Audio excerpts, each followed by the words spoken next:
امامت کا کانسیپٹ الگ ہے، اہل سنت میں امامت کا کانسیپٹ الگ ہے۔ شیعوں میں جو امامت کا کانسیپٹ ہے میں اس پہ بحث نہیں کروں گا، وہ آپ شیعوں سے جا کے پوچھیں، ان کے ہاں امام اور پیغمبر تقریباً ایک ہی جیسے ہو گئے ہیں۔ جبکہ اہل سنت میں امام کا کانسیپٹ یہ ہے کہ قرآن و حدیث پہ جو ریسرچ کی ہے تو وہ ماہر تھے ریسرچ کرنے والے، غلطی ان سے بھی ہو سکتی ہے لیکن ان سے غلطی کا امکان کم ہے، تو ان کی تحقیق ہے، تحقیق قرآن و حدیث اور صحابہ کو سامنے رکھ کے ہی کی ہے۔ تو اس لیے اگر 100% یقین سے ثابت ہو جاتا ہے اگر ہمارے سامنے کہ اس میں امام حنیفہ کا قول قرآن و سنت کے خلاف ہے تو اہل سنت پھر اللہ کے نبی کی بات کو لیں گے، امام حنیفہ کے قول کو نہیں لیں گے، اور کرتے بھی ایسے ہی ہیں۔ لیکن شیعوں کے ہاں جو امامت کا کانسیپٹ ہے وہ پتھر پہ لکیر ہے، بالکل سمجھ رہے ہیں۔ تو ہماری نظر میں یہ چاروں امام یہ ریسرچر تھے، محقق تھے، تو انہوں نے تحقیق کی ہے اور پھر امت نے ان کی تحقیق پر اعتماد کیا۔ تو اصل امام ہمارے نظر میں محمد صلی اللہ علیہ وسلم ہی ہیں۔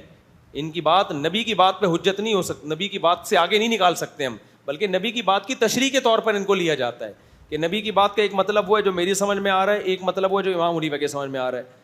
تو ہم کیا کرتے ہیں بھائی، جو مجتہد کی سمجھ میں آ رہا ہے اس کو فالو کرو، لیکن یہ نہیں ہے کہ ہم ان کو نبی کے برابر قرار دے دیں، اصل تو نبی ہی کو فالو کرنا ہے۔ سمجھ رہے ہو کہ نہیں سمجھ رہے؟ جبکہ شیعہ حضرات کے یہاں امامت کا کانسیپٹ یہ والا نہیں ہے۔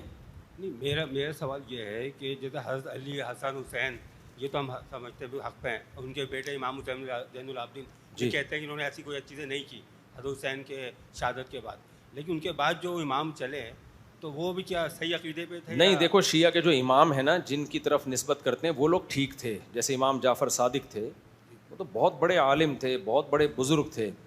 ہمارا شیعوں سے یہ اختلاف ہے کہ آپ نے بہت سی چیزیں جو امام جعفر صادق کی طرف منسوب کی ہیں وہ نسبت ٹھیک نہیں ہے۔ جیسے حنفی لوگ بھی بعض چیزیں امام ابو حنیفہ کے کھاتے میں ڈال دیتے ہیں اور کہتے ہیں دیکھو ہم فقہ حنفی کو فالو کرتے ہیں۔ ہم کہتے ہیں کہ بھائی یہ امام صاحب کی طرف اس کی نسبت ٹھیک ہے ہی نہیں، آپ نے خام خواہ میں اٹھا کے ان کے کھاتے میں۔ بہت ساری بدعتیں ہماری سوسائٹی میں ہے نا۔ تو اب ایک کچھ دن پہلے کیا ہوا، ایک صاحب میرے پاس آئے، عالم تھے، کہتے ہیں میں ابو حنیفہ کے میں فقہ کو مضبوطی سے فالو کرتا ہوں۔ میں نے کہا فار ایگزامپل، کہتے ہیں میں فرض نماز کے بعد کبھی اجتماعی دعا چھوڑتا ہی نہیں ہوں۔ میں نے کہا کمبخت تو نے فالو بھی کس میں کیا ہے ٹھیک ہے نا، جو ثابت ہی نہیں ہے۔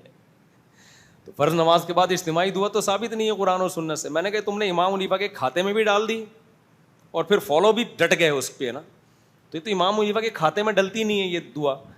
تو اس طرح شیعہ حضرات نے بھی بہت ساری چیزیں ان ائمہ کے کھاتے میں ڈالی ہوئی ہیں، حالانکہ وہ ائمہ ان چیزوں سے بری ہیں۔ کوئی صحیح سند سے ثابت نہیں ہے کہ انہوں نے کبھی کسی امام جعفر صادق سے آپ یہ ثابت نہیں کر سکتے کہ وہ ماتم کی ترغیب دیتے ہوں، نوحے کی ترغیب دیتے ہوں۔